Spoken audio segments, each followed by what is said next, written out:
Mateus 5:27. Vamos fechar os olhos e orar.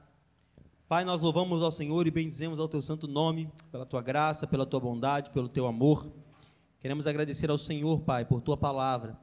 Senhor, que ela possa entrar em nosso coração e possa fazer efeito, e que nós possamos sair transformados, Pai, dessa noite, através da Tua palavra. Que nós possamos mudar nossas atitudes, nossas condutas, para elas irem de encontro às atitudes e condutas que o Senhor quer que nós possamos ter, meu Deus, durante nossa vida. Então, que em nome de Jesus nós possamos ter o nosso coração alinhado ao Seu, para viver uma vida conforme a Tua vontade. Em nome de Jesus, amém. Mateus 5:27 diz assim: Vocês ouviram o que foi dito, não cometa adultério. Eu, porém, lhes digo, todo o que olhar para uma mulher com intenção impura, já cometeu adultério com ela no seu coração. Se o seu olho direito leva você a tropeçar, arranque-o e jogue-o para fora, pois é preferível você perder uma parte do corpo do que ter o corpo inteiro lançado no inferno. Se a sua mão direita leva você a tropeçar, corte-a e jogue-a fora, pois é preferível você perder uma parte do seu corpo do que o seu corpo inteiro ir para o inferno. Então hoje é o texto que nós vamos expor e tentar entender, que é quando Jesus ainda está falando e recolocando o posicionamento dos seus discípulos como deveriam ser, e hoje deparamos com esse texto do adultério. Só para lembrar, na semana passada nós falamos da questão da importância de perdoar e ser perdoado. Por mais difícil que seja, Jesus elevou o nosso nível. E no tempo da lei, as pessoas podiam viver olho por olho, dente por dente, mas no tempo de Jesus, nós temos que perdoar aqueles que nos ofenderam e pedir perdão, se caso ofendemos alguém. Mas agora Jesus continua a sua saga, estabelecendo alguns parâmetros que os seus discípulos devem seguir, como os seus discípulos devem viver a sua vida. E dessa vez ele vai tratar sobre o adultério e vai subir a régua de como os discípulos dele deveriam se portar, como os discípulos de Jesus deveriam se portar. E aqui eu quero abranger um pouco mais a questão, porque adultério é um relacionamento fora do casamento, mas eu também quero tratar, em decorrer da mensagem, em qualquer relacionamento antes do casamento. Nós vamos tratar do relacionamento fora e do relacionamento antes, que ambos são pecados. Dentro do casamento, se você tem uma relação com outra pessoa, é adultério. Antes do casamento, se você tem relação com uma pessoa, se torna prostituição. Parece que não, mas relação sexual entre namorados ainda é pecado. E nesse texto que nós lemos, primeiro Jesus vai lembrar aos discípulos, aqueles que ouviam, o que a lei mosaica falava sobre o adultério. Vejamos aí no versículo 27. Ele diz assim: Vocês ouviram o que foi dito, não cometa adultério. Jesus está dizendo, Moisés dizia a vocês, não cometa adultério. Quando Deus iniciou a sua jornada pela terra através do homem, através de Adão até Jacó, de Adão a Jacó, Deus permitiu uma espécie de, entre aspas, poligamia. Ou seja, por muitas das vezes, o homem podia ter outra mulher. Não era essa maluquice, né? Que as pessoas pensam que nos dias de hoje, que um homem tem 2, 3, 4, 5 mulheres e se gaba por isso. Mas de uma certa forma, de Adão até Jacó, Deus permitia o homem ter algumas mulheres, 2 mulheres ou 3 mulheres em alguns casos. Mas não era em busca apenas dos prazeres sexuais. É porque Deus tinha um propósito sobre a terra, que era multiplicar aqueles que estavam sobre a terra. Então, portanto, ele permitia com que o homem tivesse outra mulher. Então, todas as vezes que nós lemos de Adão a Jacó, que o homem tem 2 ou mais mulheres, era para procriar. Essa mulher que ele tinha mais era para procriar. Normalmente ele amava uma mulher e ele tinha outra mulher com o intuito de procriar e encher a terra. Até o próprio Jacó, que foi o último dessa linhagem, teve mais mulheres do que o normal, né? Porque ele deitou-se com Raquel, com Lia e com a escrava de uma e com a escrava de outra. Então, só Jacó foi 4 mulheres, e com essas 4 mulheres ele gerou 12 filhos, mas a Bíblia é clara em dizer que Jacó amava Raquel, mas o seu sogro lhe deu Lia, aí ele casou com Raquel e com Lia, mais uma disputa entre as irmãs, elas foram dando as empregadas lá, para que ele pudesse ter mais filhos, e assim foi até Jacó, teve 4 mulheres, e em Jacó se encerra essa espécie, entre aspas, de poligamia, né? Um homem podia ter mais mulheres. Após a escravidão do povo de Israel, né, que vem depois de José, José leva o povo para o Egito, mas José morre, e depois nasce um faraó que não conhece José, e aí escraviza o povo, e esse povo fica 430 anos escravizado. Após essa escravidão, Deus volta ao seu princípio natural, Deus volta ao mandamento do princípio, o mandamento inicial. E qual é o mandamento inicial? Está lá em Gênesis 2:23 que diz: então o homem disse, esta por fim é osso dos meus ossos e carne da minha carne, e ela será chamada mulher, porque do homem foi tirada. Qual que era o princípio, qual que era o plano principal de Deus? Homem, mais filhos é igual a família. Então, o plano principal de Deus é um homem com uma mulher que gerará filhos e vai dar uma família.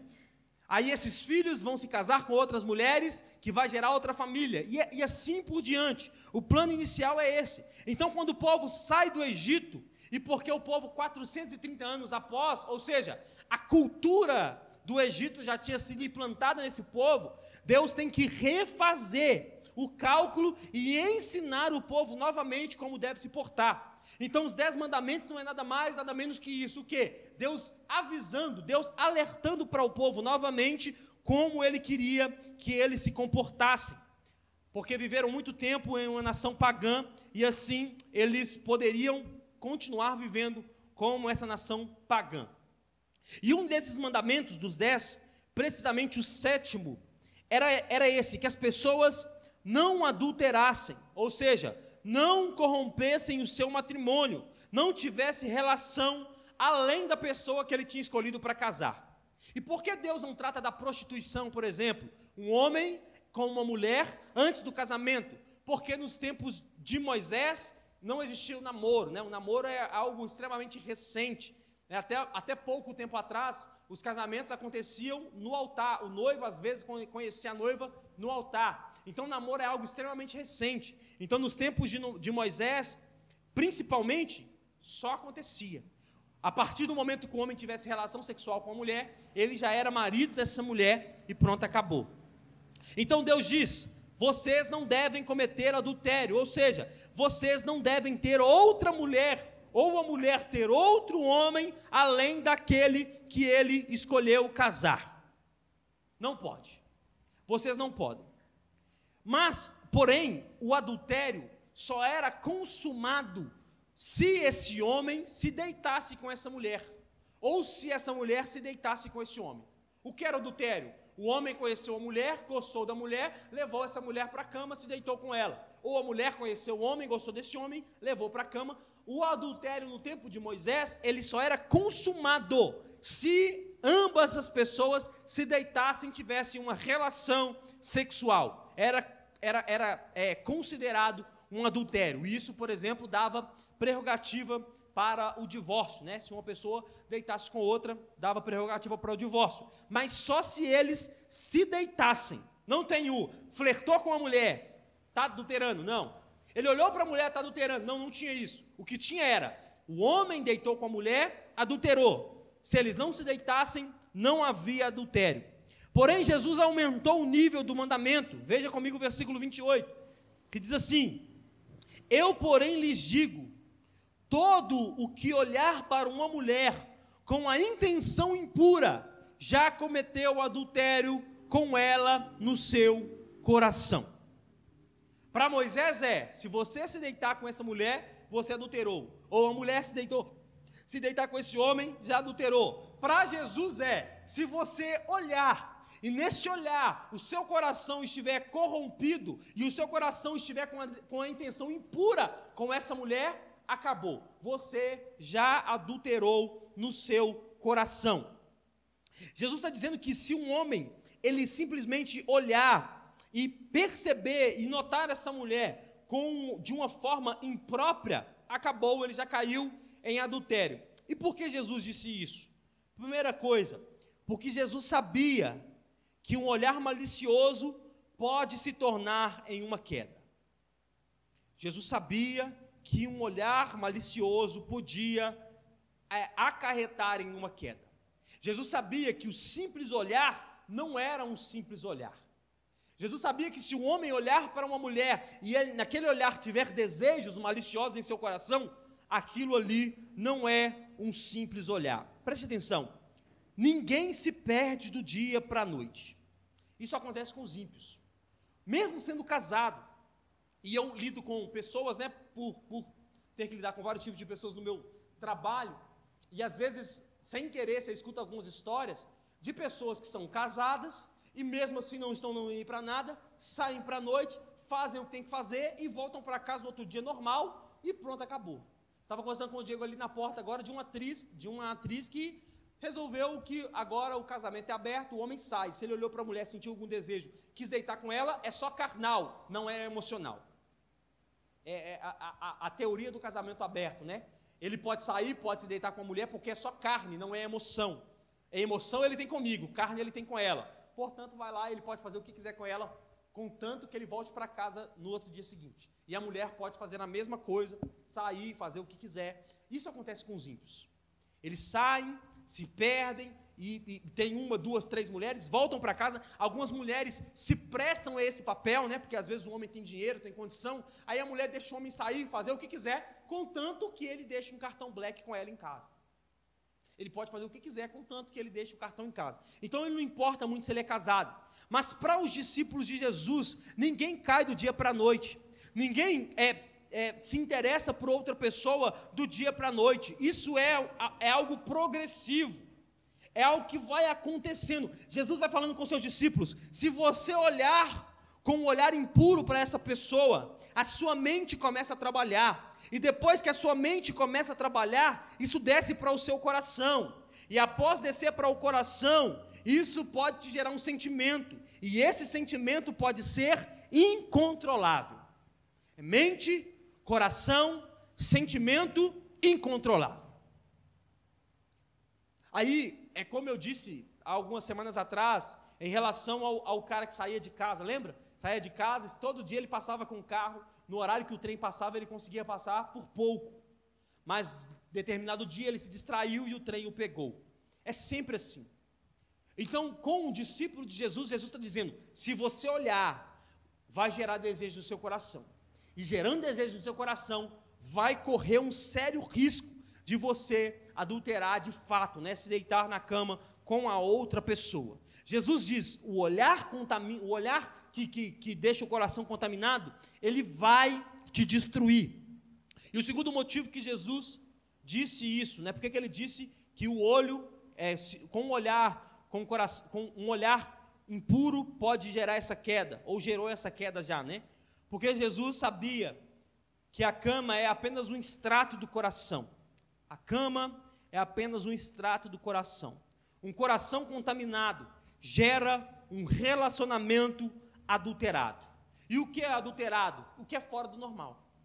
Por exemplo, uma gasolina adulterada é o quê? Uma gasolina que tem mais quantidade de álcool do que poderia ter. Então você vai colocar no seu carro vai trabalhar e possivelmente ele vai te dar uma dor de cabeça para frente se ele não parar com você. Alguns tipos de carro nem roda se a gasolina estiver adulterada. A mesma coisa é um relacionamento adulterado. Então, olhou, já gerou no coração uma expectativa, uma contaminação, que a cama é só um extrato, porque o coração já vai estar caído. Então, ninguém chegou na cama por acaso. Teve um processo antes.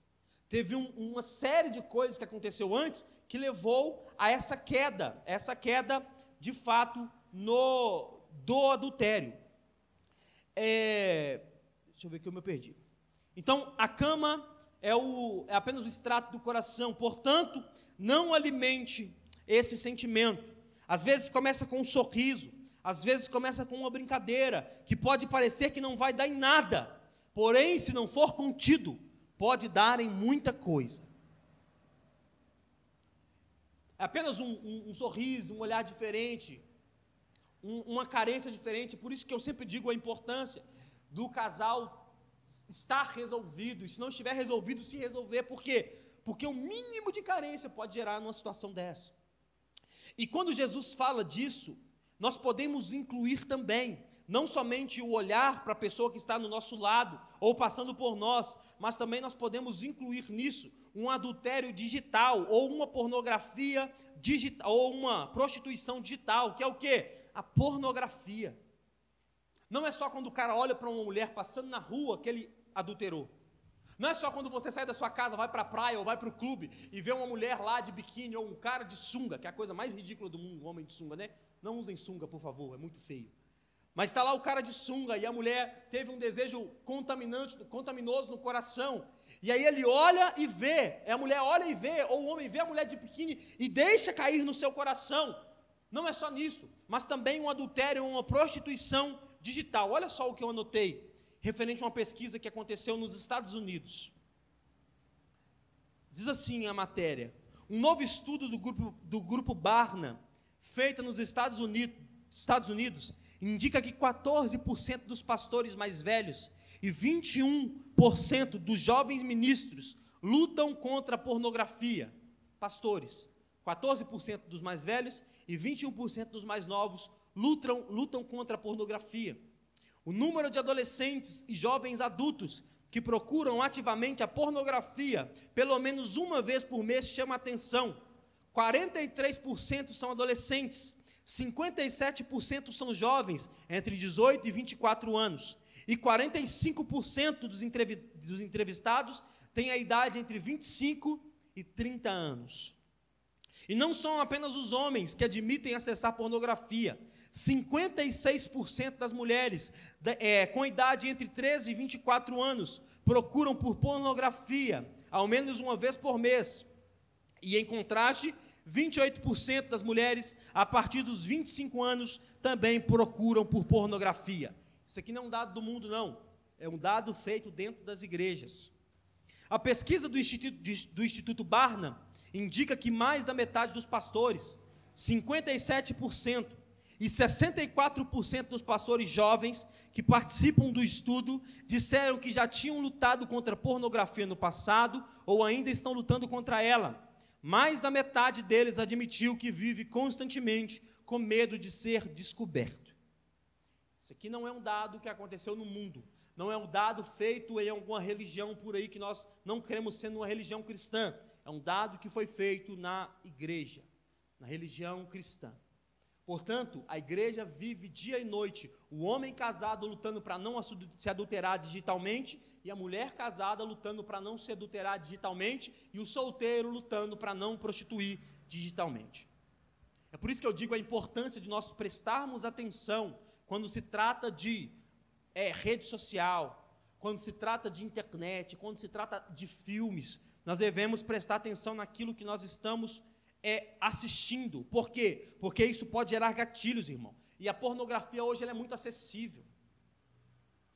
No meu tempo, para você olhar alguma coisa pornográfica, algum conteúdo pornográfico, você tinha que ir na locadora, e aí era 7 chaves, você tinha que ir num canto lá, achar o lugar que poderia ter, e tal, uma bagunça danada para você conseguir ter acesso à pornografia.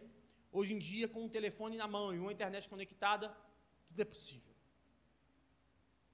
Portanto, quando Jesus fala isso, nós contextualizando a mensagem, não é só o adultério, a prostituição com aqueles que estão ao nosso redor, mas também de forma digital. A pornografia é um câncer no coração, tanto do casado quanto do solteiro. Pornografia é um câncer. Eu anotei uma frase de Alexandre Magno, vulgo Chorão, que dizia: parecia inofensiva, mas te dominou. Sabe o que ele dizia? Dizia isso em relação à cocaína, fruto do qual ele morreu, dizendo: parecia inofensiva, mas te dominou e foi dominado por ela. A mesma coisa eu digo sobre a pornografia. Ela parece inofensiva, porque ninguém está vendo. Ela parece que não vai fazer mal, porque aparentemente você não está fazendo mal para ninguém, mas ela pode te dominar. Uma vez eu vendo um pastor falando em relação a isso, e ele trouxe uma visão diferente alguns pensamentos em relação a essa pornografia. Ele dizia, essas pessoas, esses homens que fazem essas estranhezas, às vezes o homem nem se denota um homossexual, mas ele tem relação com outros homens. Às vezes ele nem se denota um homossexual, mas ele tem relação com homem, com mulher, tudo junto ao mesmo tempo. Ele não caiu aí por acaso. Pode olhar o passado dele, o histórico dele, a pornografia está entre mentes da sua idade, ao seu tempo de vida. Ele está com 30, pode saber que desde lá de novinho ele está na pornografia e agora ele só se aflorou para que ele pudesse usufruir daquilo que ele assistiu durante anos da sua vida na pornografia, na televisão. Agora ele quis colocar em prática. Qual que é o problema? Que a pornografia entra como uma coisa comum, que não faz mal a ninguém, porém ela não pode nos destruir, ela vai nos destruir. Ela será que ela pode? Não, ela não pode, ela vai. Então, esse adultério digital, ou essa prostituição digital tem invadido as igrejas. Essa pesquisa foi feita nos Estados Unidos, mas eu te garanto que se fizer aqui, o número vai dar igual ou maior. Se houver sinceridade na fala, o número vai dar igual ou vai dar maior do que Deus nos Estados Unidos. Portanto, se você é casado, cuide para que você não seja atraído por outras mulheres ou por outros homens, nem fisicamente, nem de forma digital. Em seguida, Jesus vai dizer como podemos vencer o adultério. Versículo 29. Diz assim: se o seu olho direito leva você a tropeçar, arranque-o e jogue fora, pois é preferível você perder uma parte do seu corpo do que ter o corpo inteiro lançado no inferno. E se a sua mão direita te faz tropeçar, corte-a e jogue fora, pois é preferível você perder uma parte do seu corpo do que o corpo inteiro ir para o inferno. Jesus não está sugerindo isso literalmente. Jesus não está dizendo, arranque a sua mão, ou fure o seu olho, de forma literal. Mas, portanto, ele está nos orientando a mutilarmos esses órgãos, no sentido figurado, porque senão, caso contrário, nós com certeza cairemos em tentação sexual. Então ele não está dizendo, vá lá, coloca a sua mão na mesa e arranque-a. Vá lá, pede alguém para tirar o seu olho e fure o seu olho. Ele não está dizendo isso de forma literal, mas ele está dizendo isso de forma metafórica, para dizer que devemos mutilar isso. Primeiro, o que ele diz? O olho. E por que ele diz o olho? É que nós devemos evitar tudo aquilo que nos pode fazer cair, ainda que não seja uma ameaça inicial. Então por que ele fala sobre o olho? Porque o olho é a porta de entrada principalmente do homem.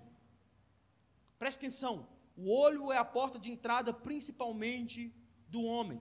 Então, o que ele está dizendo quando ele diz arranque? E aqui eu trouxe para uma forma mais contemporânea para tentarmos entender. E eu digo isso aos homens quando eu posso. Eu digo, evitar a segunda olhada. O que é isso? Olhei uma vez, é inevitável essa primeira vez olhar. Inevitável. Por quê? Porque talvez a pessoa está vindo na nossa direção, talvez a pessoa está passando na nossa frente, talvez você está passando de carro e acontece de passar alguma mulher na sua frente. A primeira olhada é inevitável, mas a primeira olhada não consegue em si gerar desejo. A primeira olhada é inevitável, mas em si mesma ela não consegue gerar desejo. E como eu faço para não cair em tentação? Evite a segunda. Porque a primeira não gera desejo, a segunda já era.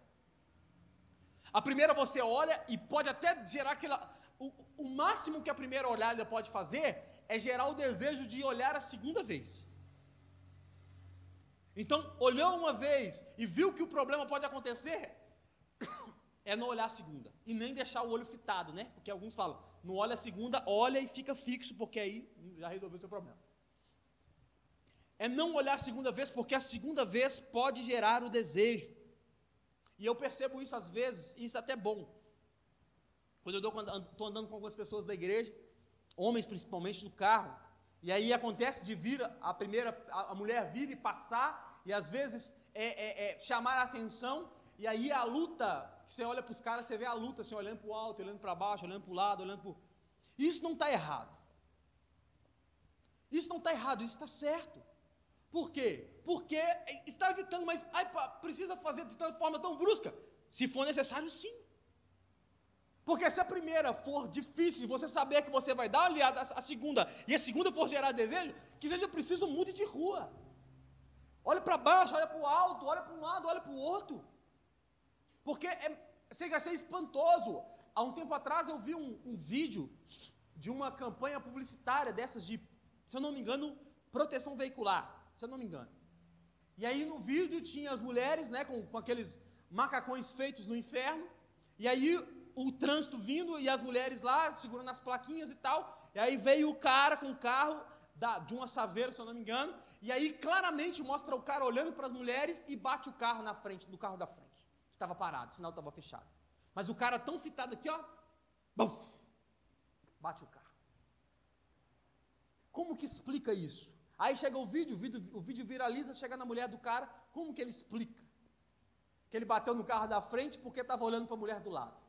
Então, é preferível olhar para baixo, olhar para o alto, fechar o olho, encostar na parede, fazer qualquer coisa, entrar onde não deveria entrar, para evitar olhar, porque o primeiro olhar é inevitável, já o segundo é totalmente controlável. Anote isso, o primeiro é inevitável, o segundo é totalmente controlável. Você vai olhar só se você quiser. Então, preste atenção nisso. Outra coisa que eu anotei, Jesus não fala sobre isso, mas essa aqui, os olhos vão para as mulheres, mas os olhos vão para as mulheres, e eu quero falar sobre os ouvidos, para os homens, os olhos, e os ouvidos em relação às mulheres. Prestar muita atenção no que vocês ouvem, ou deixam de ouvir. Por quê? Porque, assim como a porta de entrada dos homens são os olhos, a porta de entrada das mulheres é o ouvido. Assim como um homem olha e de repente pode sentir uma atração, é forte por a mulher que está vindo, assim a mulher é o ouvido. Portanto, o início é o melhor momento para você cortar aquilo que pode até ter te agradado. Por quê? Porque uma conversa bendita, a mulher solteira, está se guardando, orando ao Senhor, escolhendo esperar lá, sei lá, fazendo o quê? Para que chegue o homem perfeito lá, o príncipe no cavalo branco, tá? Essa mulher orando e pedindo ao Senhor, e aí vem o enviado do Satanás, cheio de conversa, vai embora. Assim como a mulher que já tem relacionamento, já é casada, e aí vem o filho do demônio e vai embora. Que tem homem, irmão, que é enviado de Satanás, o cara conversa tão bem que até o homem é perigoso cair na conversa. O cara fala, eu sou casado, gosto de mulher, mas esse cara, meu Deus. Então preste muita atenção, os homens aos olhos, as mulheres aos ouvidos. Outra coisa que Jesus fala, a sua mão. Se a sua mão faz caí-lo, se a sua mão faz você tropeçar, arranque-a. Devemos cuidar de nossas mãos, principalmente quando se trata de pornografia. Devemos cuidar de nossas mãos.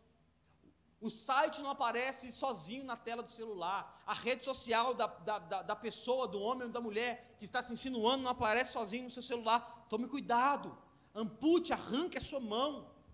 Faça o que for preciso para que você não caia em tentação. Então Jesus está dizendo, o seu olho faz cair, a sua mão faz cair, arranque, mas não é cortar, é mutilar no sentido de não deixar com que esse órgão se aflore, com que essa parte do seu corpo se aflore. Por quê? Porque todo aquele que viver por esse tipo de coisa, pelos olhos e pelas mãos, terá uma consequência. E qual é a consequência? Ele diz, melhor você entrar no reino dos céus sem os seus olhos ou sem a sua mão, do que ir para o inferno com o seu corpo inteiro. Então o que eu creio? Eu não creio aqui que aquele que pecou, ele se tornou réu e está indo para o inferno. O homem que olhou olha continuamente, e todo dia ele peca, todo dia ele adultera, todo dia ele se prostitui, ele era e agora ele está indo para o inferno. Eu creio que Jesus está dizendo que, se você não se comportar dessa forma, provavelmente você ainda não nasceu de novo.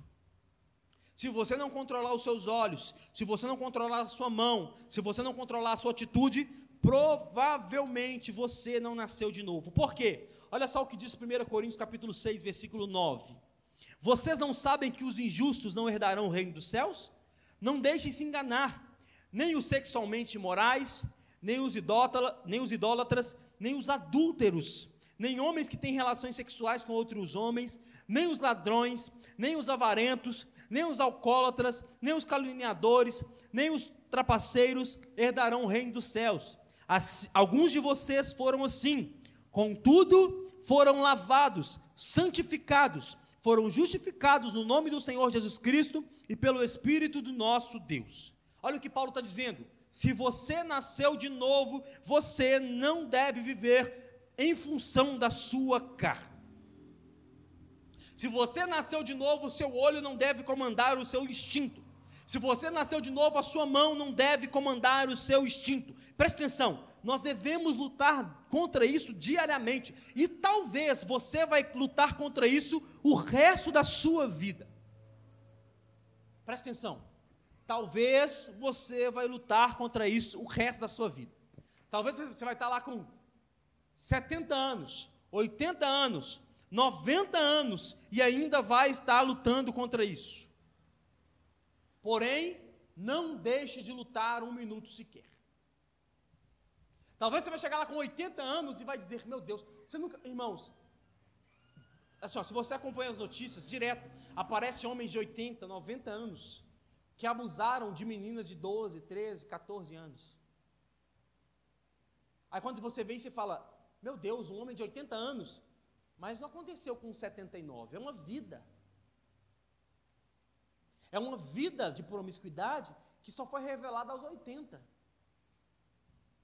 Então, a idade não diz nada. O cara, ele não se converteu, não foi até Cristo, e ele continuou dessa forma.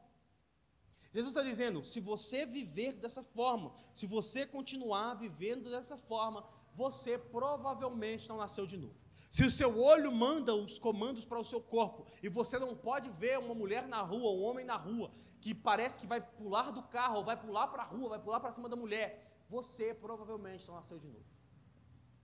Igual peão de obra, né? Não no sentido pejorativo, né? Mas aqueles homens que estão lá na obra, aí passa a mulher lá, às vezes, de burca. E os caras, a mulher de burca, mesmo assim, os caras... Tem homem que não tem pudor algum. Aí Jesus está dizendo: esse homem que não tem pudor algum, esse homem provavelmente não nasceu de novo. Jesus está dizendo para os seus discípulos: vocês devem elevar o nível. Vocês não podem nem olhar. E se vocês ficarem olhando demais, se a mão de vocês controlar vocês, ou se os olhos de vocês controlar vocês, provavelmente você não nasceu de novo. Tem uma história de um pastor. Eu ouvi em uma conferência de pastores, um pastor dizendo que estava sentado em uma mesa junto com outros pastores. Nessa conferência, um pastor mais novo estava se gabando, perguntando aos outros pastores, falando com uma falsa humildade, dizendo: lá na minha igreja tem uma mulher que vive se insinuando para mim, senta no primeiro banco com roupas obscenas, e toda vez que ela me vê, ela ri, me acaricia de forma diferente e tal. Já aconteceu com vocês dessa forma, se gabando daquilo que estava acontecendo? E aí os pastores ficaram sem reação, porque viram aquela primeira vez e sentiram um sarcasmo no homem. E aí o pastor mais velho que estava na reunião disse a esse pastor mais novo, ele diz: meu querido, me desculpe, mas o que é que você fez para que essa mulher ficasse no seu pé desse jeito? Porque você está dizendo que ela está no seu pé, está falando com você algumas coisas que você nem queria ouvir, mas com certeza você deu liberdade em algum momento para que ela se tratasse dessa forma. Porque eu tenho 30 anos de ministério e isso nunca me aconteceu. Pastores aqui têm muito mais tempo do que eu de ministério e isso nunca aconteceu. Mas se está acontecendo com você, em algum momento você permitiu com que acontecesse. Permitiu com que os olhos falassem ao coração, permitiu com que as mãos falassem ao coração, permitiu com que os ouvidos falassem ao coração, e agora você está vivendo essa vida promíscua com essa mulher que você diz que não te respeita, mas no fundo foi você que deu condição para ela não te respeitar. Portanto, devemos prestar atenção: se nascemos de novo, a nossa régua é maior. O discípulo de Moisés só adulterava se deitasse com a mulher. O discípulo de Cristo se olhou, o seu coração contaminou, ele já está em adultério. Vamos a algumas aplicações práticas em relação a essa palavra. que nós podemos aprender com esse texto? A primeira coisa que nós devemos aprender é que nós devemos lutar contra a nossa carne. Primeira coisa que você deve aprender: lute contra a sua carne. Tiago capítulo 1, versículo 13 diz assim: ninguém sendo tentado diga, de Deus sou tentado, porque Deus não pode ser tentado pelo mal, e a ninguém tenta, mas cada um é tentado quando atraído e engodado pela sua própria concupiscência.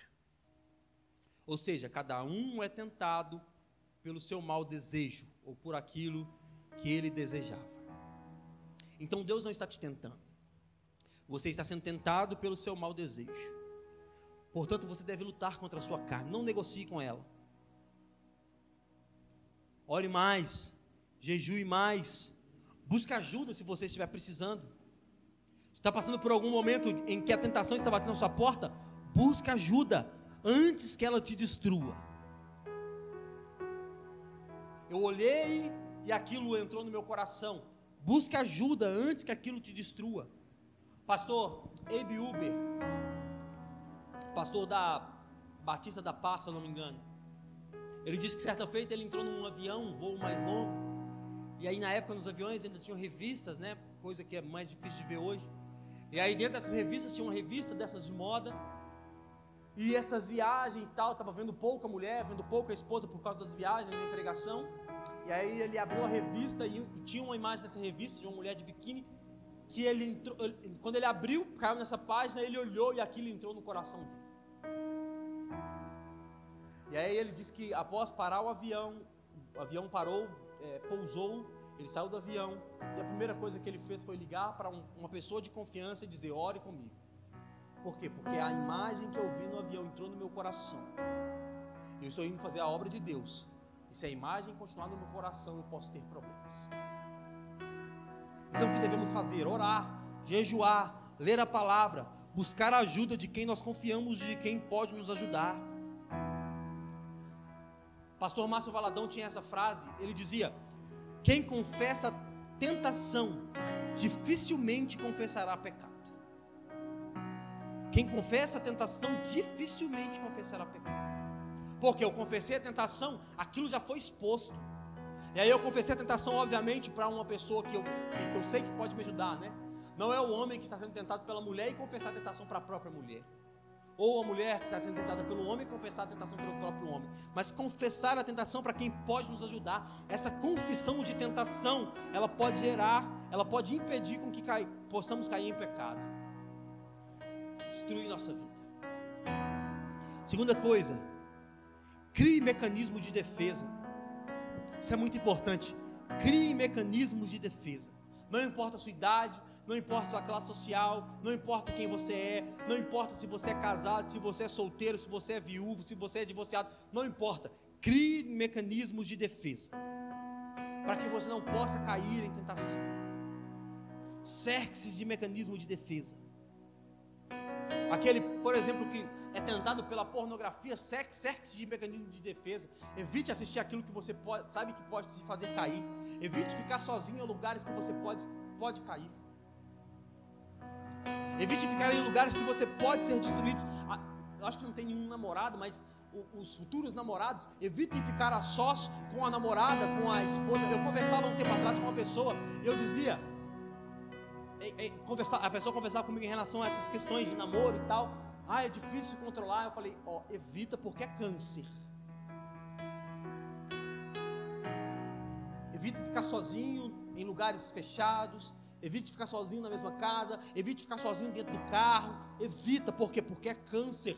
Cria mecanismo de defesa, porque pode te destruir. Pode te destruir. A bênção do jovem, abri essa aspas, a gente estava no meu sermão, mas eu quero abrir essa aspas. A bênção do jovem que é casar sem ter tido relação sexual. Aí você pode me dizer, mas você não casou sem relação sexual? Não, minha vida foi promíscua até sei lá quantos anos. Porém, eu te garanto que a bênção que você adquire por se casar em santidade ao Senhor é muito maior do que os problemas que eu causei para a minha própria vida por não ter conseguido esperar 20 e poucos anos. Casei com 22 anos, irmãos.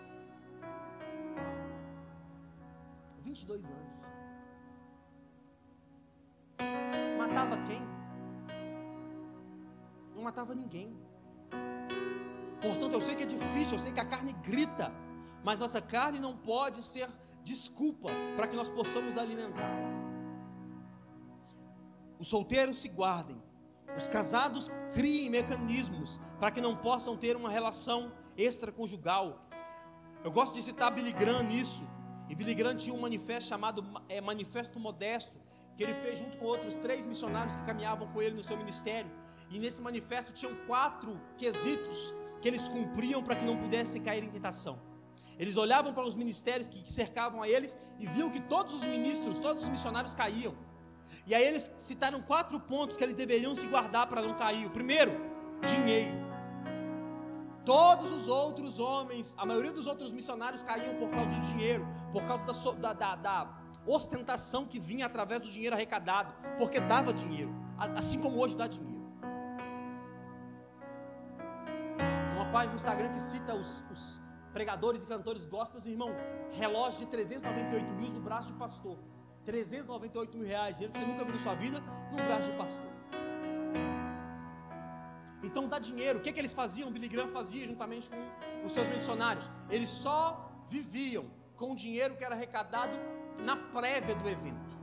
Porque Billy Graham lotava estádio sozinho, 70 mil pessoas no Maracanã, sozinho, ele com o microfone e um púlpito, 70 mil pessoas, a conta é básica, R$1 de cada um, 70 mil reais. O que eles faziam? Viviam com dinheiro antes, para não cair em tentação em relação ao dinheiro. Outra coisa que eles faziam, o segundo ponto do Manifesto Modesto, ministério itinerante conciliado com a igreja local. Eles não eram ministros por si só. Todo lugar que eles iam, a igreja local organizava o evento e eles faziam isso em comunhão com o evento itinerante, para que eles não criassem um movimento de desviados ou um movimento de igrejas, de pessoas sem igrejas. O terceiro ponto do movimento, do manifesto, era a publicidade do ministério. Alguns missionários, eles inflavam os números. Dava 30, eles falavam que deram 60, para dar mais publicidade e para ir mais pessoas no outro dia. Ele dizia, não, os números são os números, portanto vamos até evitar falar sobre eles, mas se falarmos, vamos falar os números reais. E o último ponto do ministério é a imoralidade sexual. Qual que era o mecanismo de defesa que eles tinham? Não conversavam, não saíam, não jantavam, não comiam com outra mulher que não fossem a deles. A mulher podia ter a proposta que fosse, vamos jantar comigo que eu quero te dar uma oferta. Não, sem a minha, não. Vamos para tal lugar porque eu preciso de um conselho. Sem a minha mulher, não.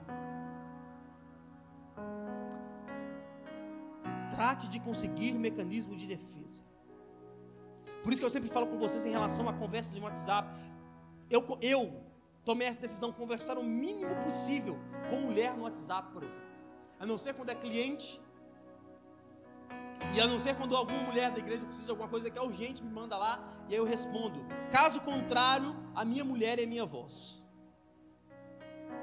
Então normalmente quando ela chega em você falando alguma coisa, mulher, é porque eu disse, mas para eu não dizer a você, eu digo a ela diz a você, é minha porta-voz.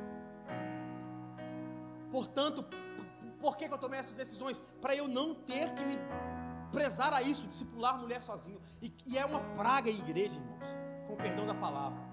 E qual que é a dificuldade? Que algumas igrejas que conheço, as mulheres odeiam a mulher do pastor, porque o pastor fez com que essas mulheres odiassem a mulher dele. Porque ele quer sorrir para todo mundo, e quer discipular, vamos discipular. Aí chega o raio do pastor e a mulher vai para a sala, sozinho do pastor, e só Deus sabe o que pode acontecer. Portanto, crie mecanismos de defesa. Crie mecanismos de defesa para que você não caia em adultério nem em prostituição. Terceiro e último ponto para nós finalizarmos. Se acaso já aconteceu com você, se acaso você já caiu em adultério ou em prostituição, creia que ainda há perdão. Não é porque você adulterou ou porque você prostituiu que não há perdão. Preste atenção, um adúltero é diferente de alguém que adulterou, assim como um prostituto é diferente de alguém que se prostituiu. O adúltero é diferente de alguém que adulterou, assim como o prostituto é diferente de alguém que prostituiu. Qual é a diferença? O adúltero e o prostituto vivem caídos e não querem se levantar. Adúltero já virou a persona da pessoa, prostituto já virou a persona da pessoa. É diferente de alguém que adulterou ou de alguém que prostituiu. Alguém que adulterou uma vez, acabou, mudou a vida, mudou o curso, não adulterou mais. Alguém que prostituiu é alguém que talvez caiu em prostituição, se deitou com a namorada ou com outra pessoa, mas mudou o curso e não se prostituiu mais. Então alguém adúltero é diferente de alguém que adulterou. Alguém prostituto é diferente de alguém que prostituiu. Aquele que adulterou, aquele que só prostituiu, ele caiu, mas ele não suporta ficar no chão. Ele quer se levantar. Ele quer se levantar. Portanto, se você caiu em prostituição ou adultério, ainda há perdão se você for aquele que só caiu e não aquele que é a persona do que aconteceu. E como vamos diferenciar isso? A vida da pessoa falará por si. Como vamos diferenciar o adúltero daquele que adulterou? A vida da pessoa que adulterou vai dizer por si só. Porque o adúltero é trabalho contínuo. Todo dia, toda semana, todo mês, o pastor tem que ir lá, ou alguém tem que ir lá, ou a mulher chora na igreja dizendo: "Ó, o fulano lá", ou "a fulana lá". A vida falará por si. E se após tudo isso que eu te disse, você ainda quer viver em prostituição ou em adultério, seja ele carnal ou seja ele digital, você precisa reavaliar sua vida. Sair daqui e dizer: "Estou nem aí, quero continuar vivendo a minha vida". Você precisa reavaliar se Cristo de fato se salvou.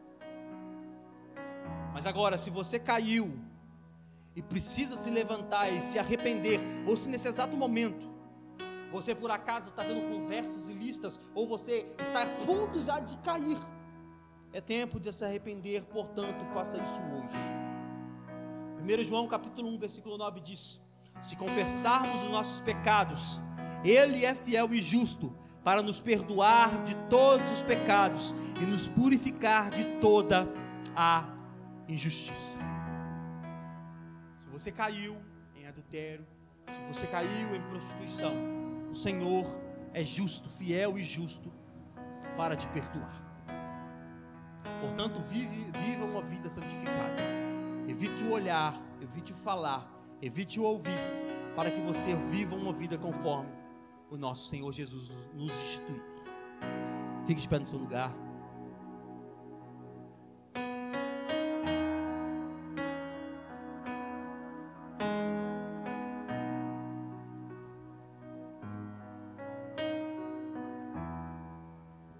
Essa ainda é a porta estreita. Ainda é a porta em que nós temos que passar. Algumas igrejas estão pregando que é normal, né? Viveram a vida com 2 mulheres, ou os namorados, tudo bem, não tem nada a ver.